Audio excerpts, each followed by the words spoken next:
Olá, alunos do oitavo ano, tudo bem com vocês?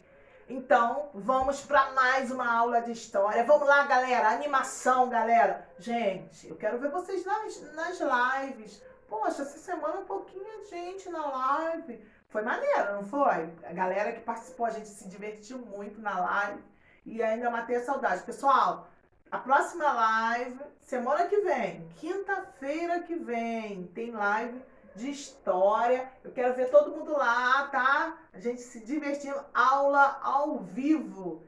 É, galera, a gente tá chique demais. Vamos lá. Olha só, agora nós vamos falar um pouquinho, repeteco, do capítulo sobre revoltas regenciais e depois a gente vai entrar na unidade 4, que é o primeiro capítulo, que é nacionalismo e revoluções.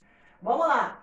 Revisando as revoltas do período regencial. Gente, isso aqui, ó, vai ajudar a responder um exercício lá da página, deixa eu ver aqui, para falar para vocês, página 181. Na página 181 tem um quadro, aquilo ali já vai ajudar para vocês, é uma revisão. Preste atenção no seguinte, período regencial é o período que Dom Pedro II estava no Brasil, mas ele era menor de idade, era criancinha e ele não poderia governar o Brasil. Período regencial, Dom Pedro I ele viajou para Portugal para recuperar lá o trono de Portugal, porque o pai tinha morrido, falecido, e ele deixou o filho aqui no Brasil. Como Dom Pedro II não podia governar, porque ele é menor de idade, foi eleito os regentes, pessoas eleitas da sociedade, padre, para governar o Brasil. Esse período regencial foi até 1840. Só que falei para vocês que foi um período de grande instabilidade. As províncias, que eram os estados, as principais províncias aqui no Brasil, que era lá na região do Nordeste, eles não aceitavam esse governo dos regentes. Eles achavam que esses regentes sempre beneficiava a elite ou sempre beneficiava os portugueses. Então, o período regencial é um período de grande instabilidade política e social. Tanto tinha instabilidade que estourou várias revoltas nesse período. Foram 5 revoltas, a gente lista aqui 5 revoltas só no período regencial, tá? E para acabar com essas revoltas, a gente viu o que foi feito. Foi feito o golpe da maioridade. O golpe da maioridade é quando diminuiu a maioridade de Dom Pedro II para 14 anos de idade, para ele assumir o trono e acabar com essas revoltas. E ele conseguiu, tá? Vamos lá, vamos então trabalhar um pouquinho das revoltas. Vocês vão ter que relembrar as 5 revoltas. Uma revolta que ocorreu em 1835, olha a característica dela, era contra o trabalho escravo. Qual é a revolta que era contra a escravidão e que ocorreu na Bahia? Pensa aí, uma revolta das regenciais, que era contra os escravos, que ocorreu na Bahia. Lembraram aí? Revolta dos malês. Eu expliquei para vocês, revolta, tá claro aí minha letra? Peraí, deixa eu ver se eu escureço ali. 2 malês. Malês eram escravos que vinham da região da África, que foi dominada pelos islâmicos. E eles, na religião islâmica, eles ensinavam a ler, os escravos ler. Mas aí eles liam mal, por isso que eles eram chamados de malês. Então é uma revolta feita pelas pessoas por escravos, ex-escravos que não concordavam com a escravidão no Brasil. Ocorreu na Bahia, 1835. Agora, em 1833, ocorreu uma revolta contra a perseguição dos opositores do governo lá no Pará. Ou seja, quem se opunha no governo, no estado do Pará, era perseguido. Então, por isso que essa revolta se estourou lá no Pará. Quem é que sabe o nome? Cabanagem. A cabanagem recebeu esse nome porque as pessoas, eles ficavam em cabanas. Como eles ficavam em cabanas, eles eram chamados de cabanagem, tá? Ficou chamado de cabanagem. A de 1837, na letra C, 1837, era uma oposição também as medidas regressivas da regência. Mas só que essa de 37, ela também conta as medidas do governo, mas ocorreu na Bahia. Aí você tem que saber o estado que ocorreu. Qual é? Que era contra o governo regencial, mas que é da Bahia. Aquela que era contra opositores do governo é do Pará. Do Pará é Cabanagem, os cabanos. E da Bahia, qual é o nome? É a Sabinada. Sabinada ganhou esse nome porque o líder era chamado João Sabino. Aí o nome da revolta ficou chamado Sabinada. Aí agora, na letra D, que é essa aqui. É a revolta mais longa. A revolta mais longa do período regencial. Ela começou em 1835 e só acabou em 1845. Ela levou 10 anos, essa revolta. É revolta contra a falta de tributação sobre a charque do Uruguai. E interferência do governo regencial. Ocorreu no Rio Grande do Sul. É o seguinte, o Rio Grande do Sul era grande produtor de charque. Charque é carne seca. E aí, o governo regencial liberou a entrada da charque do Uruguai. Então, a carne do Uruguai, que é a charque do Uruguai, passou a concorrer com a charque do Rio Grande do Sul. Isso fez com que o preço da carne do Rio Grande do Sul diminuísse. E esses produtores de charque do Rio Grande do Sul fizeram essa revolta, porque estavam se sentindo prejudicados com essa charque, essa carne seca que vinha do Uruguai. E tinha uma tributação bem menor em relação à carne seca produzida aqui no Brasil. Essa revolta durou mais tempo, chegou até se fundar uma república, a República Juliana, no Rio Grande do Santa Catarina, tá? Chegou a se criar uma república ali. Qual é o movimento mais longo? A revolta mais longa é a revolta Farroupilha. A Farroupilha é a mais longa. E tem uma outra que ocorreu em 1838 e 1850, não foi de 1838 a 41 não. Foi em 38 e depois voltou em 41. Inicialmente era contra as intervenções do governo e depois do governo central. E depois passou a ser contra as péssimas condições de vida das pessoas daquele lugar, que é Maranhão. Esse último aqui, na letra E, é Maranhão.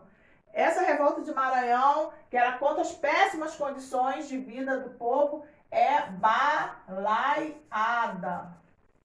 Balaiada, porque as pessoas faziam balaio, cesto, tá bom? Então, olha só, eu corrigi foram essas revoltas, e vocês vão ter que saber o ano, onde ocorreu, tá? Aproxime aí, copia esse quadro no caderno de vocês, aproxime, dá um pause aí, copia, porque isso aí tá bem legal para você estudar.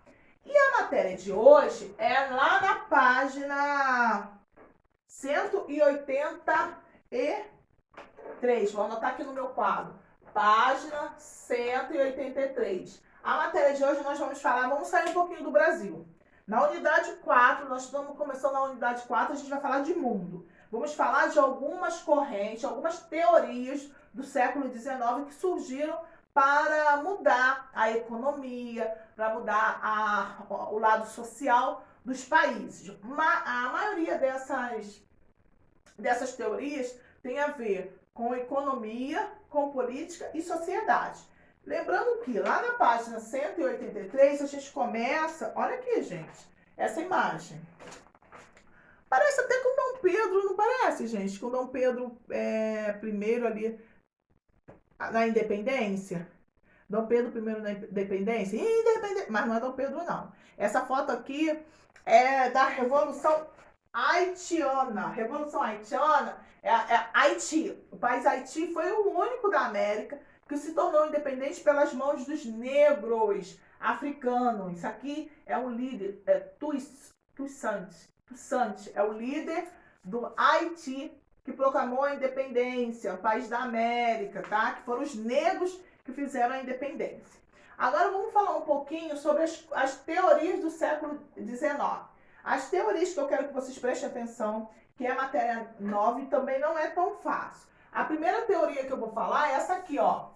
Liberalismo. Liberalismo é uma corrente que ficou muito conhecida a partir de um filósofo, né, de um intelectual chamado Adam Smith.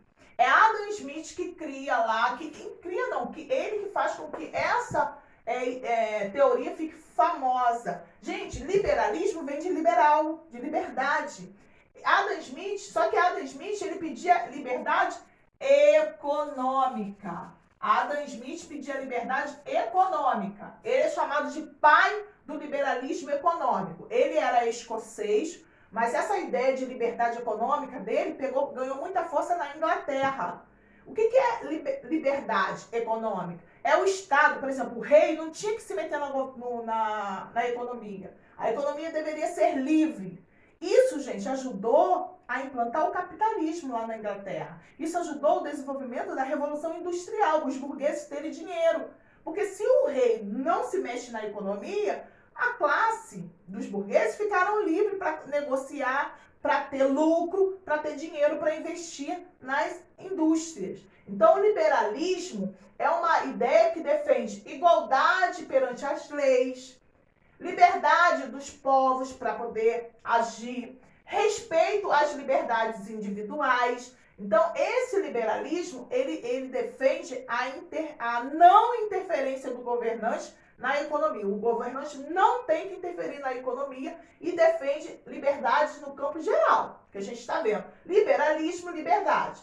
Esse liberalismo, olha quanta coisa que esse liberalismo influenciou. As revoluções inglesas que nós estudamos, a Revolução Puritana e Gloriosa foi influenciada pelo liberalismo. As revoluções na América, a independência dos Estados Unidos tem a ver com liberalismo, essa coisa de liberdade. As 13 colônias queriam se libertar da Inglaterra, o liberalismo. E a Revolução Francesa, o lema da Revolução Francesa é o quê? Liberdade, igualdade e fraternidade. Liberdade, igualdade e fraternidade, que era uma das coisas que o liberalismo defendia. Então, olha só, a primeira teoria do século XIX que a gente está estudando é liberalismo. Liberalismo, libera geral, libera geral, libera geral. Então libera. Isso aí era Adam Smith que cantava, tá? Não era Xuxa, não. Era Adam Smith. Aí agora, outra teoria que nós vamos estudar é o socialismo. Quem já ouviu falar de socialismo? Ah, União Soviética. Socialismo. O que é o socialismo? Ele tem dois tipos de socialismo. O primeiro socialismo, o primeiro é esse aqui, ó. É chamado socialismo utópico. Utópico vem de sonho, utopia, sonho. Era um socialismo que dizia... O que o socialismo defendia? O socialismo questionava as desigualdades sociais. E ele era contra a propriedade privada. Ele falava o seguinte, o burguês... Quando surgiu o burguês, surgiu a desigualdade social. Porque o burguês tem dinheiro para comprar uma propriedade privada. Mas o trabalhador tem condição? O burguês é o dono da indústria. O trabalhador, o proletariado, é aquele que recebe aquele salário minguado. Ele não tem condição de comprar a sua propriedade privada. Então é por isso que o socialismo questiona a propriedade privada. Ele diz que a propriedade privada acentuou a desigualdade social. Quando um cara cercou a terra e falou assim, isso é meu, e você que ficou sem terra, você fala, e agora? Isso é desigualdade social. Uns têm muito e outros não têm nada. Então, o socialismo diz que isso ocorreu por causa da propriedade privada. Se tudo fosse coletivo, não teria desigualdade social. Se tudo fosse de todo mundo participando de tudo, não teria desigualdade social. Por isso que o socialismo é contra. Aí o primeiro socialismo que surge é o utópico. Por quê? Porque esses caras aqui, Saint-Simon, Charles Fourier, Robert Walker, que são os três fundadores do socialismo utópico, eles pensam numa sociedade igualitária, uma sociedade sem propriedade privada, uma sociedade onde todos têm acesso a tudo, que é isso que o socialismo pregava. Uma sociedade igualitária, sem desigualdade social. Eles falavam sobre tudo isso, que existia, tinha que se acabar com isso aqui, ó. Isso aqui tinha que ser abolido, a desigualdade social, a propriedade privada, isso tinha que ser abolido. Mas o socialismo utópico não falava como acontecer isso. Por isso que é utópico. Eles pregam o fim da propriedade privada, eles pregam uma sociedade igualitária, mas eles não falavam como conseguir essa sociedade igualitária, tá? E já o socialismo científico de Karl Marx e Friedrich Engels, que são os pensadores. Socialismo científico é científico por quê? Porque eles apresentaram estudo, eles apresentaram pesquisa, eles apresentaram um documento chamado Manifesto do Partido Comunista. Nesse manifesto, esse Karl Marx e Friedrich Engels, eles falam sim de como se chegar a uma sociedade igualitária, como acabar com a propriedade privada, como acabar com a desigualdade social. Sabe como que eles falavam? Que tinha que ter uma revolução do proletariado. Sabe quem é o proletariado? O trabalhador.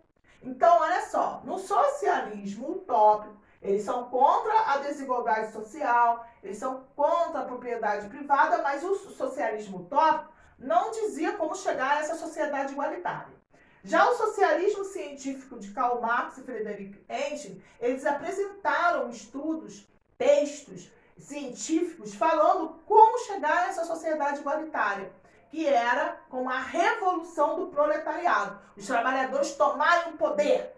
Com os trabalhadores no poder, essa desigualdade vai acabar. E eles falaram o seguinte, que quando os trabalhadores fizessem essa revolução do proletariado, tomando o poder, o Estado, a instituição Estado, iria desaparecer e ia nascer uma sociedade comum a todos. Comum a todos ia ter uma sociedade comum. Não existia mais propriedade privada, não ia existir uma burguesia explorando o trabalhador. Ia ter uma sociedade comum a todos. O Estado iria desaparecer. Quando o trabalhador fizesse a revolução do proletariado, o Estado iria desaparecer por si só. Isso, quem fala, é o socialismo científico. Já tem outra corrente chamada anarquismo. Anarquismo, quem criou foi Proudhon. Proudhon é o mais famoso. Os outros eu nem me arrisco a falar porque minha língua não vai alcançar esse idioma. Então, olha só, no anarquismo, eles também eram contra, eles eram também a favor de uma sociedade igualitária, que só iria ocorrer essa sociedade igualitária por meio de uma revolução, igual o socialismo, por meio de uma revolução. A única diferença, gente, presta atenção, a diferença do socialismo científico para o anarquismo é que o anarquismo fala que quando o trabalhador tomar o poder, ele tinha que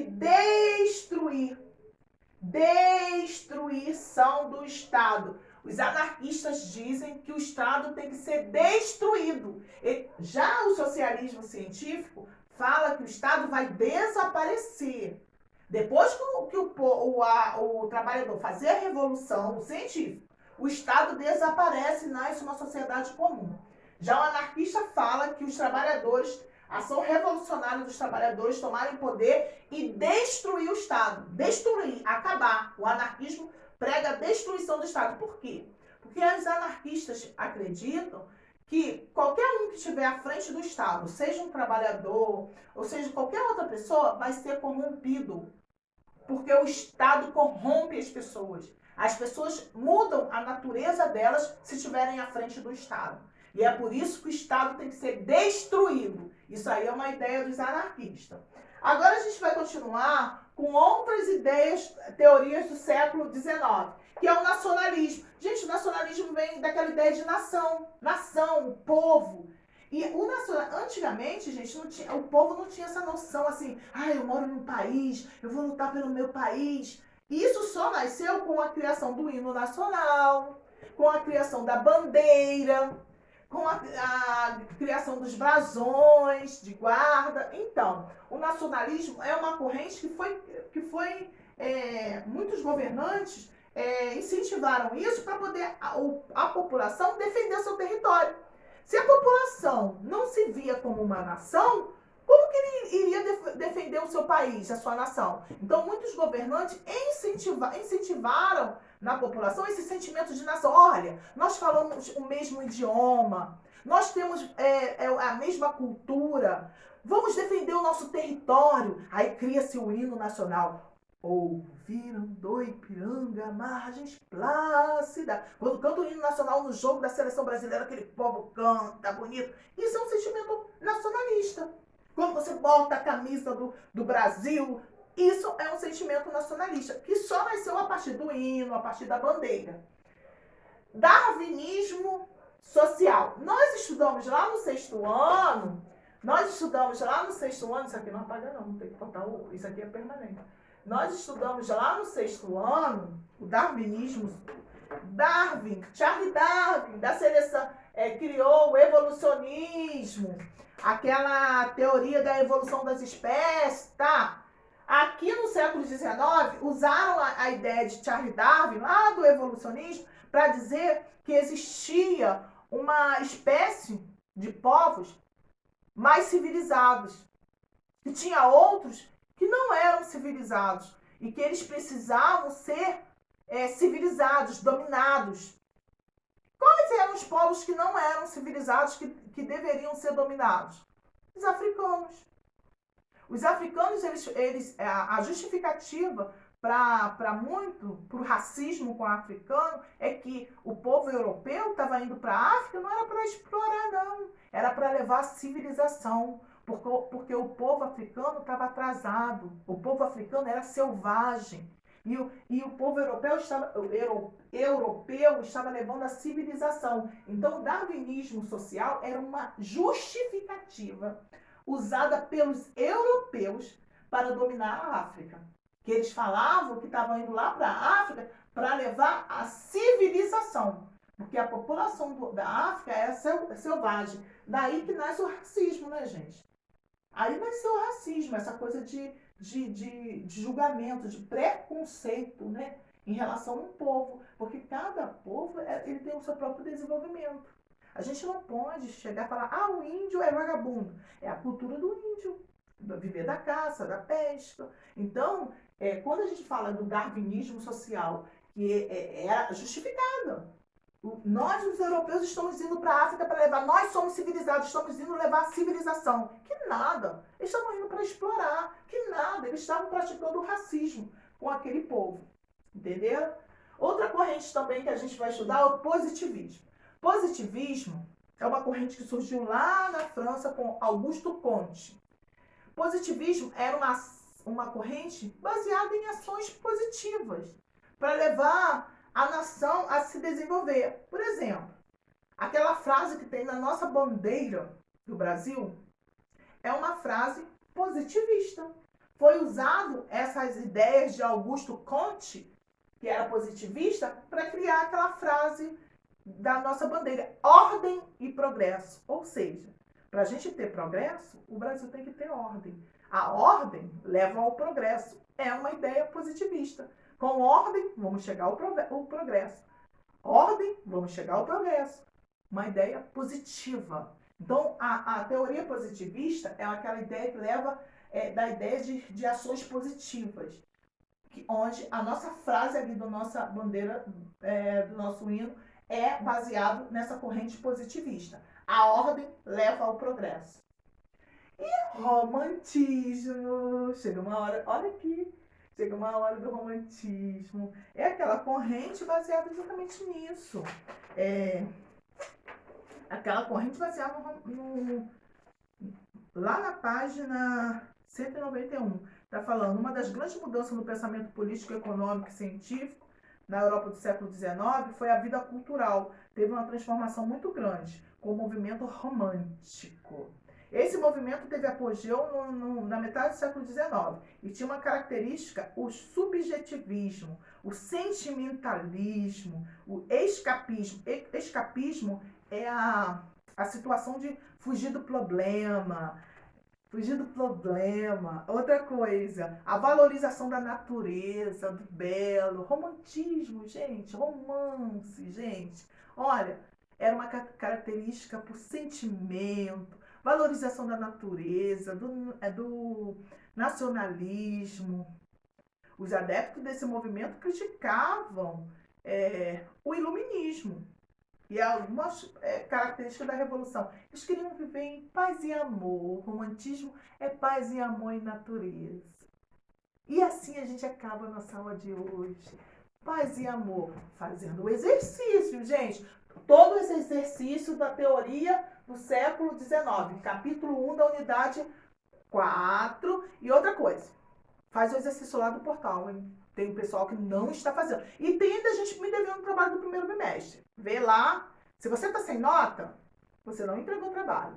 Você não assistiu todas as aulas da unidade 1 lá do primeiro bimestre. Corre atrás disso, hein? Corre atrás disso. Todo o exercício não é para fazer interação, não. É todos os exercícios para responder, tá? Desse capítulo, Teorias do século XX. Entendeu, galera? Até a próxima aula. Beijo, tchau, fui!